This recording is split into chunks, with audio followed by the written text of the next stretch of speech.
Welcome back to the classroom. In this lesson, we'll look at one of the more common customer complaints, which is my computer is so slow.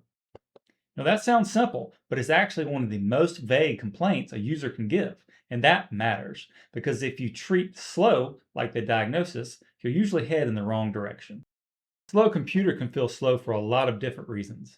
It may be that the computer is just slow to start up. It's slow opening programs or files.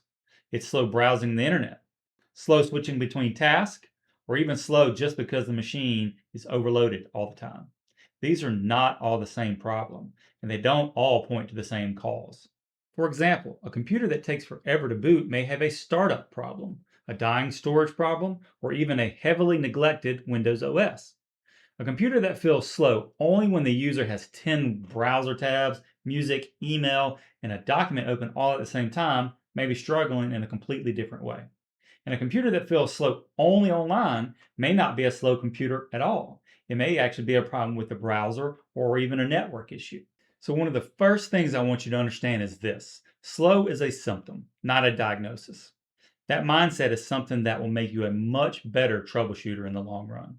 Because instead of jumping straight into random cleanup steps, you start asking better questions. That's how good repair thinking starts. You do not panic, you do not guess, you define the complaint more clearly first, and once you do that, the problem starts feeling much more manageable.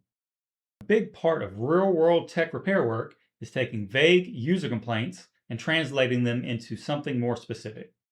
That's how you go from my PC feels crazy slow to, okay, this system has a very slow startup, a lot of startup clutter, and likely a dying storage drive, which is most likely the case. That's a much more useful starting point. So, in this course, I want you to begin seeing common PC problems this way, not as mysteries, but as symptoms that can be broken down and understood.